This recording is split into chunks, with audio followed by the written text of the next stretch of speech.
Welcome to Live Daf, your online Daf Yomi Shir. Shalom Aleichem, welcome back to today's Daf, Beitzah Chav Tes. We begin at the Mishnah, 2 lines from the bottom of Chav Ches Amud Beis. So it's Yom Tov, he ran out of meat, he'd like to replenish the supply. He approaches the butcher for some meat. That can be done. You can actually buy things on Yom Tov, provided it's L'tzorech Yom Tov, and without discussing pricing. Lo yemer adam lo tabach. One should not address the butcher by saying, Shkoila li b'dinar basar. Can you please weigh me a dinar worth of basar? You cannot discuss value or pricing on Yom Tov. You can't do transactions on Yom Tov. Aval sheichet u'mechalek b'neim. However, the butcher can do shchita and distribute the supply amongst his customers without making reference to pricing. Hechi avad, how should he do that? So we learned the other day that the customer can say, look, give me a half of the animal, a third, a quarter, but let's say he doesn't need a half of the animal. So how should he do it without discussing value? Says the Gemara, there were other ways. Kiha, just as we find the Besura in the town of Surah, Amri, they would say as follows. Tarta, let me have a slab called tarta, or palgut tarta, or a half of a slab, Rashi explains. All the butchers in town were familiar with these terms. These were standard sized portions of the animal. They would cut up the animal into tartas. So you approach the butcher, let me have a tarta. He knows what you mean. So you can avoid referencing value or price. But Narish Amri, in town of Narish, they would employ different terms. A portion of meat was called chalka, a half of it, upalgu chalka. B'Beitzah Amri, over there they use the term uzia, upalgu uzia. Benar pekoid, u'matamachasi Amri, in those towns they said river, upalgu river. So you can approach the butcher, let me have a river, and he knows what you mean. They would split the animals into these rivers. You need a river portion or half of it, so you can get what you need without discussing pricing. Continues the Mishnah. Or there's a gersa lechenveni. You approach your local grocer on Yom Tov and you can say, let me have some oil. Male li klize. Can you please fill this kli with oil? Avaloi b'mida, provided it's not a measuring cup, because you may not measure on Yom Tov. It looks like you're engaged in transaction, business, so you can't go ahead and fill a mida, a measuring cup. If it was a measuring cup, you can't fill it. Apparently he's coming to be machmir over the Tanakama. The Gemara explain the machlekes. There was an incident involving Abba Shol ben Botnis, who was a great Talmud Chacham, as the Gemara says. He was also a grocer. He would fill his measuring containers before Yom Tov to avoid measuring on Yom Tov.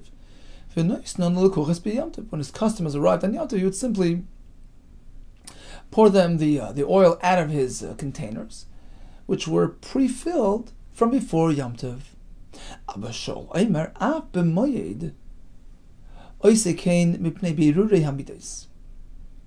Even throughout Chol HaMoyed, when you may measure, he would still pre-measure before Yom Tov. He would pre-fill his containers to avoid shortchanging his customers on account of the bubbles of the foam which form when you pour the liquid into that container. So you pre-fill, let it settle, and then you can give them a full amount. You know what? Even during the weekdays, he would do the same. He would pre-fill before the customers come, so that the remnants would trickle out. You know, when you pour oil from a bottle, there's going to be some remnants sticking to the walls of the kli, and a customer won't get everything that he deserves. So in order to avoid that, they would overturn the kli into the customer's keli and leave it like that, perhaps overnight, so that everything trickles out, fully depletes, and fills the customer's kli as required. So getting back to the beginning of the Mishnah, Tanakama says you can't fill a measuring container, whereas Rabbi Yehuda says, what was he coming to add to the Tanakama? Says the one, what did the Tanakama mean? You can approach the merchant and say, look, can I have a container full of oil? But you can't say b'mida, avaloi b'mida. What does this mean?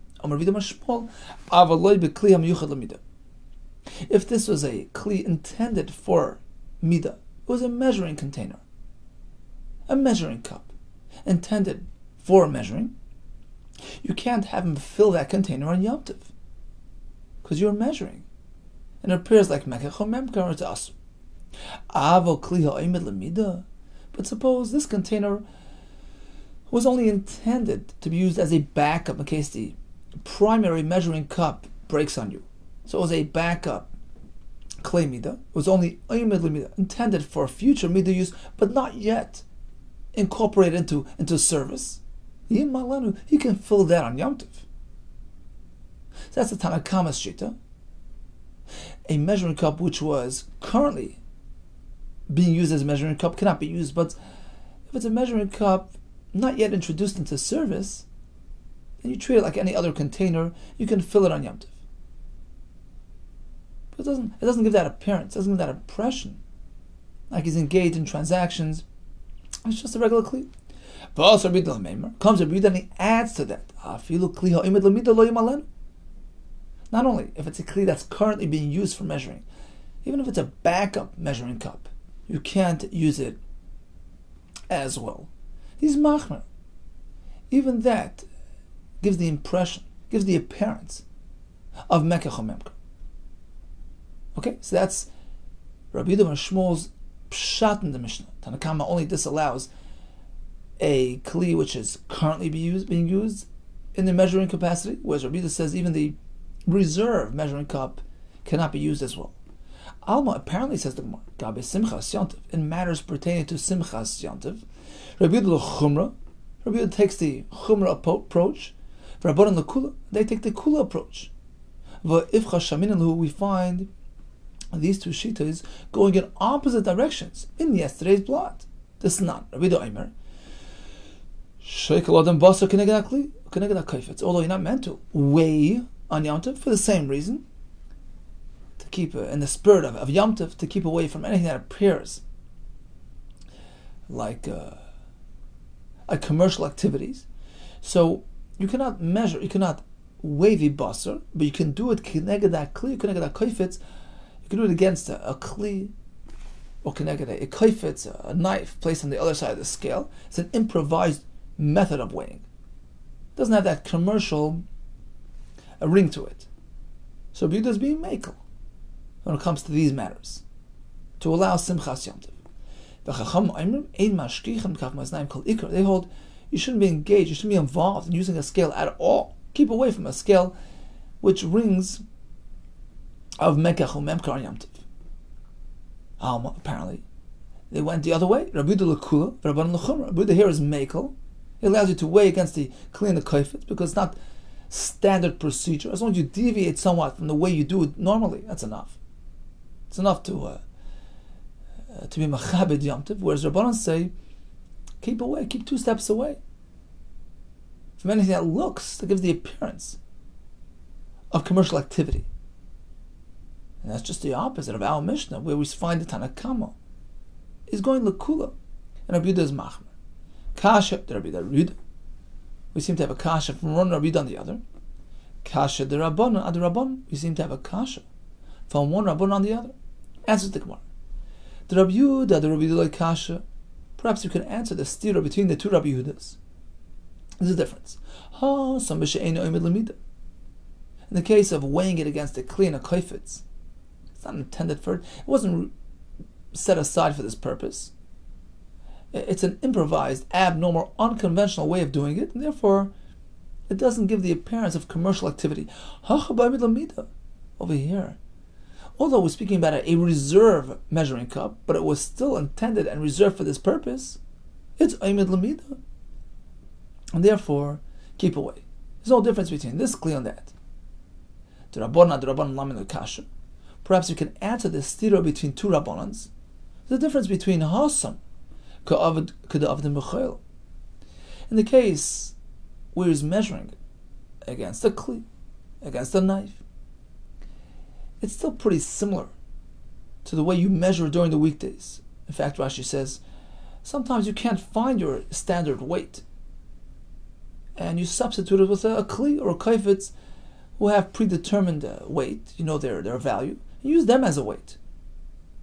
So it still rings of uvda d'chol, gives that appearance of a weekday activity, as opposed to hach over here, like a avid kedavdin b'chol. You're not following weekday procedure, because this kli was sitting in the storage, was not yet known as a measuring cup, and therefore we don't treat it as such. Okay, so in summary, Rabbi Yehuda Mishmol says the Rabbanon don't allow measuring if it's a kli being used for measuring, but the backup kli is okay. Rabbi Yehuda says even that one shouldn't be used.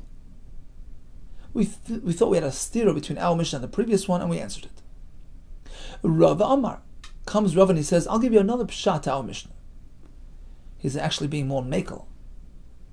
Tanakama says, don't fill a measuring cup. Approach the merchant, have him fill your container, as long as it's not a predetermined, preset measuring cup, a liter or 2 liters. Don't do that, because that gives the appearance of mekach or memker. And the Mishnah continues. Malik iklize avoloi b'mida. And what does that mean? My avoloi b'mida shelo yizkor lo shem mida. As long as you don't mention it, that's okay. So you can actually fill a liter. You can fill a measuring cup or measure a container which has a predetermined measure in it, as long as you don't mention it, you don't express it. Shelo yizkor lo shem mida. As long as he doesn't tell him, look, fill me a liter of oil in this kli. Fill me 2 liters. You don't do that. It's okay. Even though you're actually using the kli, if you don't verbalize it, you don't spell it out, it doesn't appear like a commercial activity. Avol kliya amiyuchat lamida yimalenu, but you can certainly use this kli, which was miyuchat lamida, because you didn't express it, you didn't spell it out. It's not the way to do a transaction, right? So if you don't mention anything, it's not considered mekach memkar. It's mutar on Yom Tov. That's the Tanakama. So you can use the kli as long as you don't verbalize it. Vas Rabbi Yehuda Meimer comes Rabbi Yehuda and he adds a chumrah. Kli amiyuchad lamida lo yimalenu. This kli is meant for measuring. Don't use it. Although you didn't spell anything out, everybody sees it's a measuring cup being filled by the merchant in the process of making a sale. Says the Gemara, Alma gabe simchas Yom Tov. Apparently, in matters containing to simchas Yom Tov, Rabbi Yehuda l'chumra, Rabbanon l'kula. Rabbi Yehuda is machmer, the Rabbanon amekel. Here comes the same stira again. Va'ivcha shamin elu. Haven't we heard them going in opposite directions yesterday? That's not Rabbi Yehuda Omer. Shoikel adam basar keneged akli, keneged akaifetz. When it comes to weighing, you can do it in an improvised, unconventional manner. You can weigh the basar on Yom Tov, keneged akli, keneged akaifetz. As long as you deviate somewhat from the accepted method, keep away from scales. Here we find that Rabbi Yehuda being makel, Rabbanon machmer. Kasha, Rabbi Yehuda. We seem to have a stira between 2 Rabbi Yehudas. Kasha, Rabbanon. We seem to have a stira between 2 Rabbanons. Answers the Gemara. Very similar to the previous answer. Rabbi Yehuda like kasha. Let's try to answer the kasha on Rabbi Yehuda. In that case where he was weighing against the kli or against the kaifetz, it wasn't designated for this purpose. Therefore, it doesn't look like he's engaged in commercial activity. Over here by the measuring cup, it was miyuchad for measuring. You can't get away from it. And therefore, it's also despite the fact that you don't hear anything from him. He's not discussing it. He's not referring to it verbally, but the fact is you see it's a measuring cup. So that's the answer there. The Rabbanon kasha. We can answer the Rabbanon as well. Some ka'avid. K'da'avdim b'chel. In case where he's weighing, be it against the kli, against the kaifetz, but he's still engaged in weighing, you can't get away from it. You see clearly that he's trying to weigh his basar on Yom Tov. As opposed to our case. when the grocer fills his kli with oil, it doesn't necessarily reflect weekday activity. It's pretty common that people will offer the mekarvi chamer, they'll offer some wine to their friend, b'mana de kaila, into a measuring cup. B'shas, and they'll drink. Doesn't necessarily reflect commercial activity, right? Sometimes you can just fill a measuring cup and drink it from there. So, unless you actually verbalize it as such, fill me the liter, let me have 2 liters of that wine or oil, it would be mutter on Yom Tov.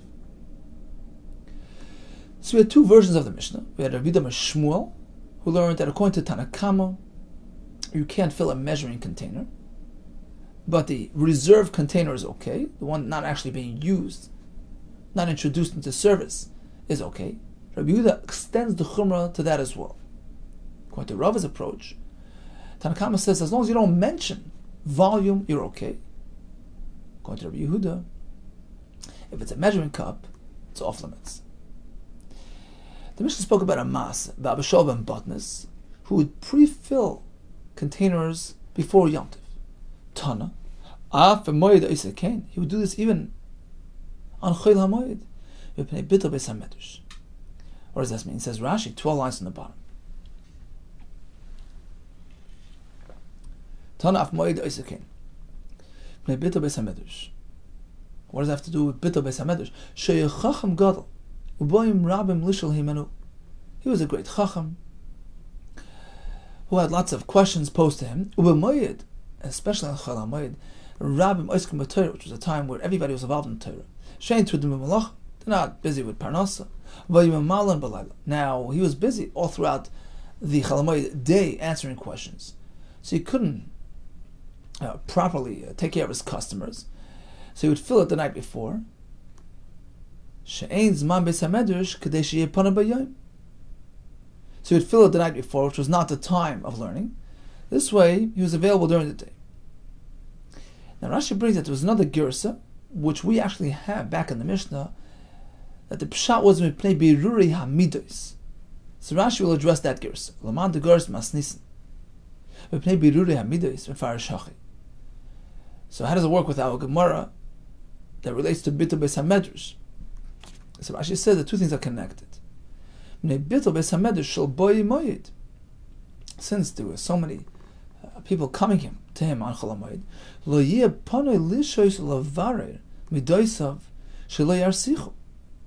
he was concerned about the bubbling and the foam.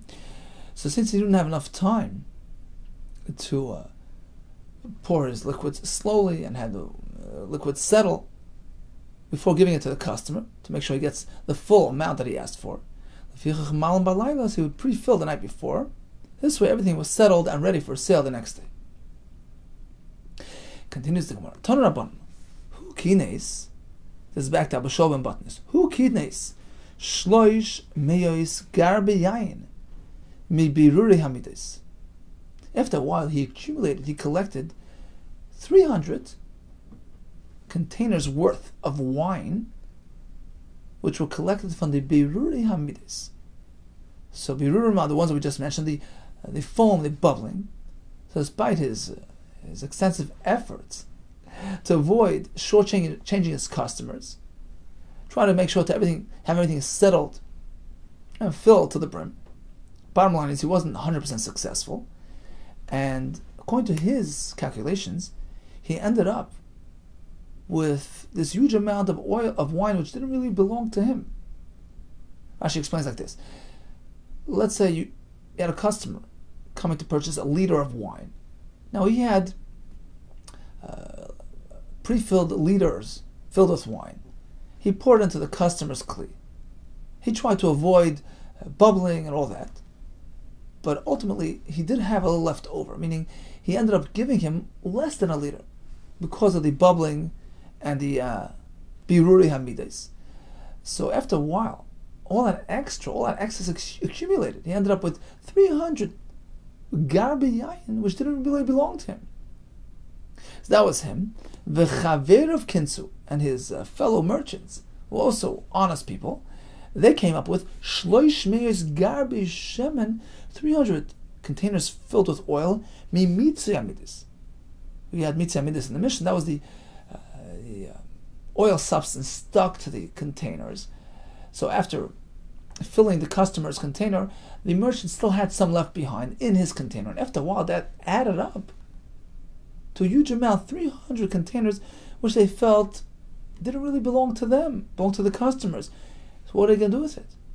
They figured, let's donate it to the Beis HaMikdash. They presented it to the managers of the Hekdesh in Yerushalayim. Amar lahem, now the Chachamim turned to the merchants and they says, what are you doing? Really? You're not obligated to return this amount. You're not obligated to give it away.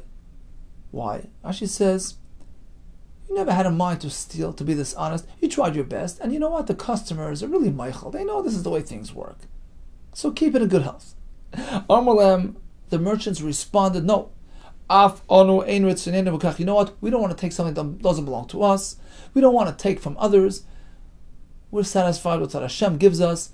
We don't want to hold on to this. Amalem, Chacham responded, okay, now that you want to be machmer, very commendable. But instead of giving it to the Beis HaMikdash, asu mehem tzorchei rab. You know what? Apply it to public works, which can benefit a broader community. The Sanya, gozel v'nidel migozel. Suppose a person stole from many people. He lost track of his victims. What should he do now? He wants to do tshuva. Ya'asu mehem tzorchei rab, says the Beitzah. Solution is apply it to tzorchei rab, something that benefit the general community. And there are two pshatim. Rashi says that the Balaam, his victim, will have anah. Eventually he'll enjoy what you did. You build a nice road, you dig a nice well. Somehow he'll get back to your victim. I once heard another pshat, a nice pshat, that the public is an entity called the public. So when you give back to the public, every yid has a part, is a member of that rab, a member of that public entity. And therefore you have really returned to your victim. So even though perhaps he won't actually benefit from what you did, but he got something back from you because you donated it to the Rabbin, and he's part of the Rabbin. In any case, that's what you should do. My ninu, what exactly is this tzorchei Rabbin? Or Rav Chizda, I'll give you an example. Boiros, dig wells, shichen, ditches, amoris, caves. Ad berei Rav Chizda decided to take a walk. He took Ravana Ukva for a walk throughout the city.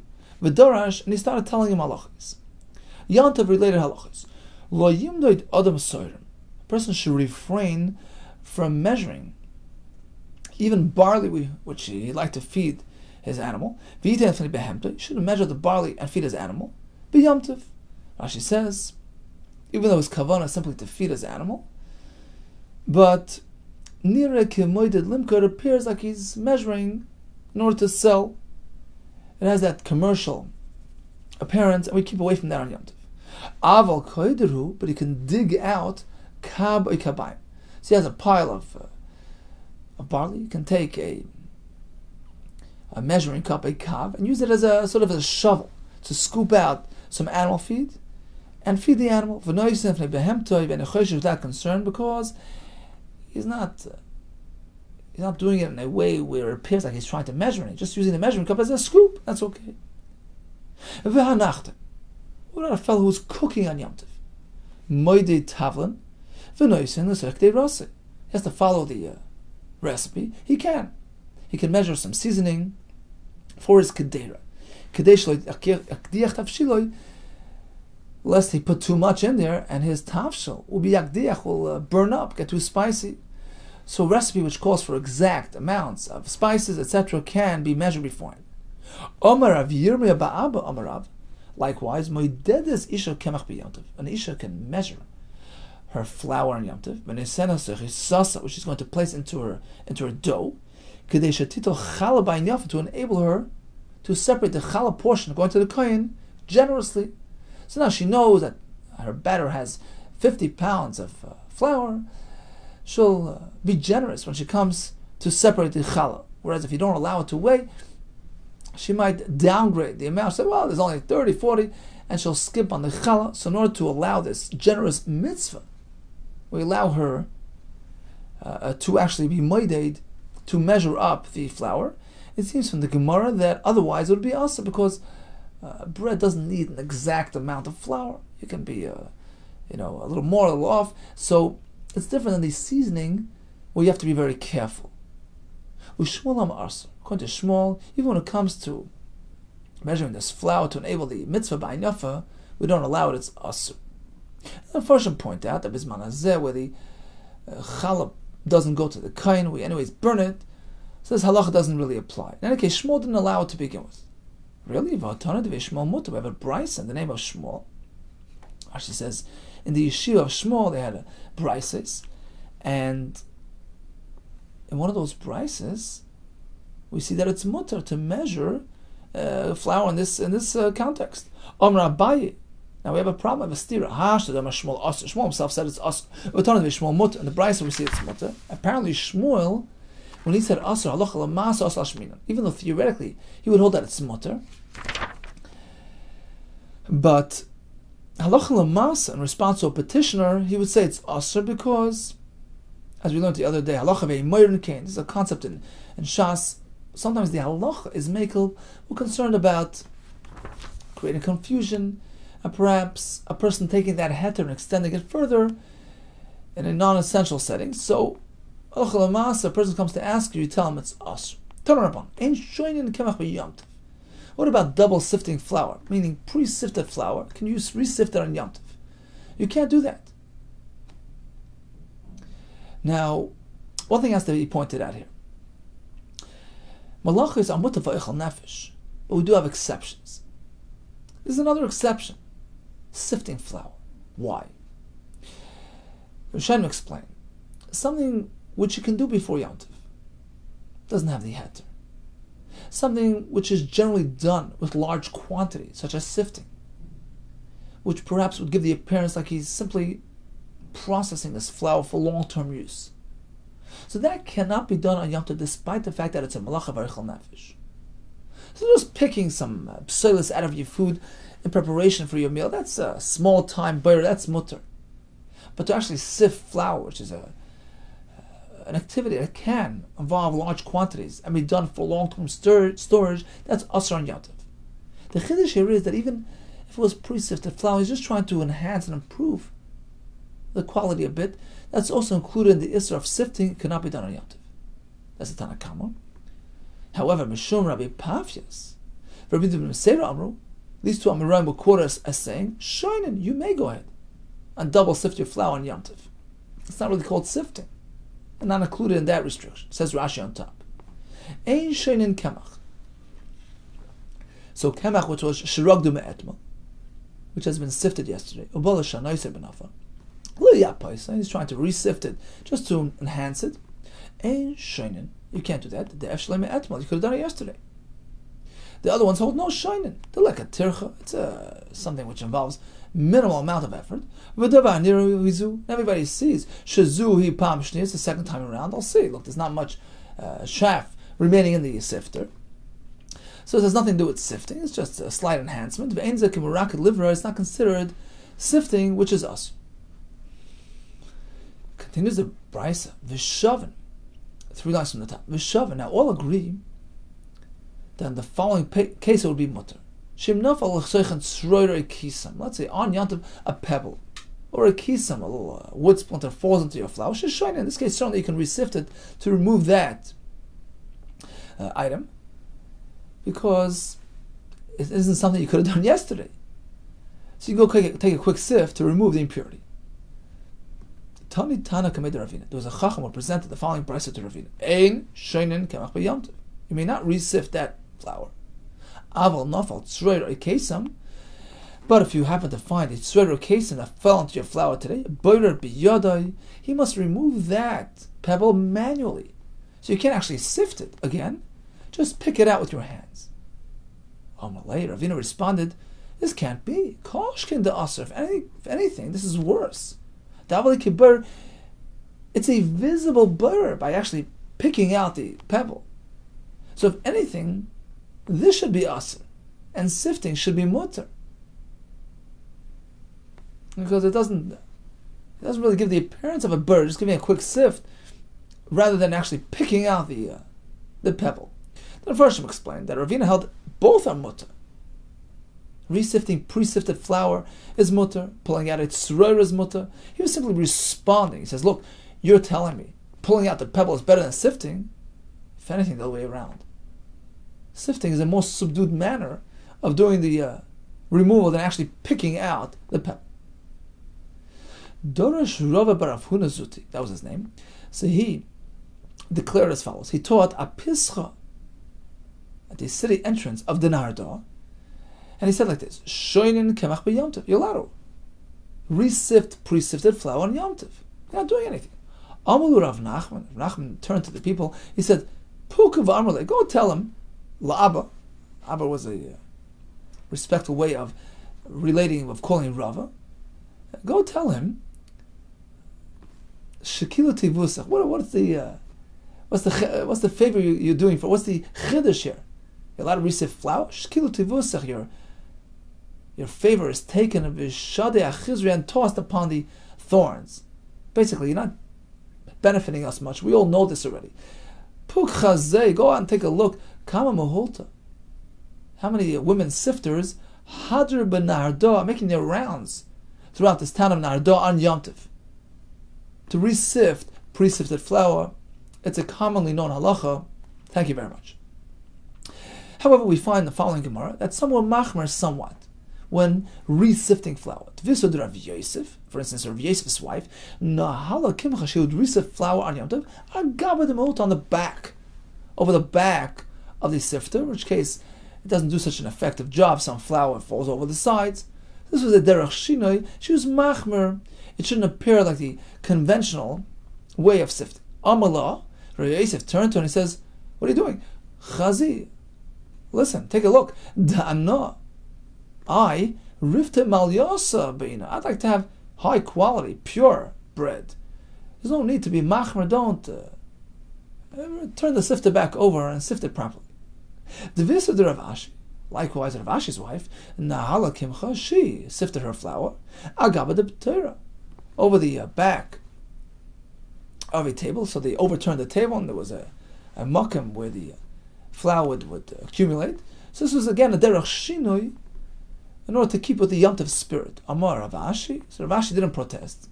He says, out of respect for her, Hadi Dan, this woman, my wife, Barti Duram Bar Chama, she's a daughter of Ram Bar Chama, and my father was a very chashav person, Ram Bar Chama, Maraduv Da'ava. He was a person who was very medactic in his masim. He was a master over his actions. It's similar to the Gemara, uses the word Baal Nefesh. Baal Nefesh, he's a master over his desires, over his nefesh. In any case, he was very meticulous with halacha. V'ilab dechazo b'noshan. How's the fact that my wife noticed this type of behavior back at home? Certainly she would not have been doing this, and let's rely on what she's doing. Apparently, it's sourced in good places.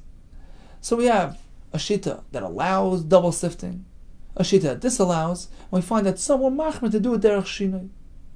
On Yom Tov, a person could approach his friendly grocer and say, look, I need some eggs. Can you please give me some eggs or some walnuts? I need 10, 20. So you can mention a number. There's no concern about mentioning numbers. It doesn't have that commercial ring to it. Why? Every homeowner will refer to numbers. I can have a dozen eggs, 6 nuts. Numbers don't indicate commercial activity. The Beitzah will provide some more examples. Turn it up on. A person can approach his friendly shepherd, his animal breeder. Can I have a goat, a telechad, or a lamb? Can go to the butcher, his regular butcher, and say, kaf. Some say kasef. Give me a shoulder slab, achas, or yarach achas, or a hind leg.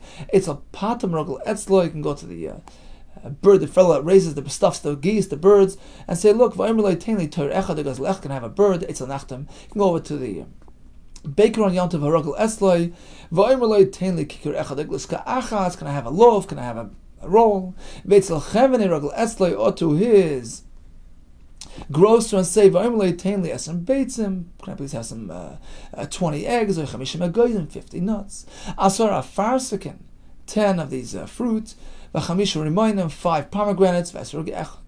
That's allowed. Ubavad shelo yaskele schomida, as long as it doesn't discuss volume, a kav, 2 kav, he keeps away from specifics. That's okay. Rabbi Shimon Lazar Eimer, another restriction. Ubavad shelo yaskele schomekach, as long as it doesn't speak value or prices. Hadron lach ein tzad. So what did we learn today?